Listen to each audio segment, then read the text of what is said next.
আসসালামু আলাইকুম, সবাই কেমন আছেন? আশা করি সবাই অনেক বেশি ভালো আছেন। আজকে অনেক সুন্দর একটা ওয়েদার দেখেন, মাশাআল্লাহ। আমার পিছনে আমার ফ্লাইং শেটও আছে। একটা হিরালাল কবুতরের শখ করাবো আপনাদের। তো কেমন লাগছে হিরালাল পেয়ারটা আপনারা সবাই কমেন্টে বলবেন।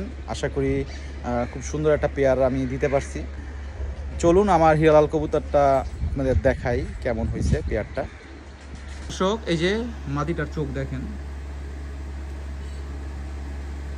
চোখের পাপড়িটা আমাদের দেশের যে কবুতরগুলো আছে, মানে লাল টাইপের গিয়ার ওরকম টাইপের চোখ এই মাদিটার। আসলে নটটা আমি পুরো ডিফারেন্ট দিছি, ওইটা আমি দেখাবো। তো এটা পিওর হিরালাল মাদি। এটার পাকটা দেখেন দর্শক, অনেক টেম্পার কবুতরটার পাকটা, মাশাল্লাহ। দেখেন 9 নাম্বার পাকটা বড়, 10 নাম্বার পাকটা ছোট। এই মাদির পাকটা দর্শক, মাদির ব্যালেন্সটা, মাদির আর একটা পাক, মাশাল্লাহ। খুবই সুন্দর একটা মাদি। তো এই যে হিরালাল মেলটা, আসলে মাদি যেরকম আমি দিছি, নটটা পুরোপুরি ডিফারেন্ট। দেখেন জোড়াটা দিছি,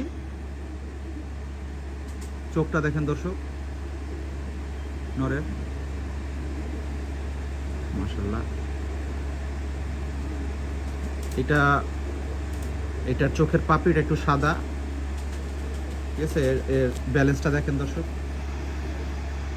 মাশাল্লাহ। খুব সুন্দর ব্যালেন্সের কবুতর।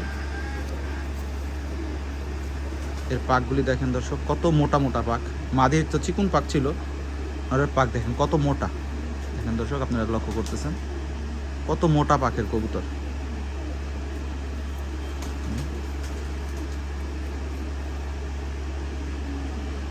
অনেক অনেক বড় বগলের কবুতর। আসলে কবুতর মল্টিংয়ে আছে, এইটার 10 নাম্বার পর এখনো উঠতেছে।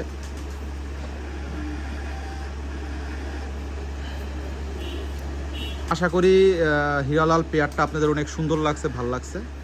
তো পারফেক্ট হিরালাল পেয়ার দেখাইলাম আজকে আপনাদের। তো কমেন্ট করবেন আমার হিরালাল পেয়ারটা আপনাদের কেমন লাগছে। আসসালামু আলাইকুম।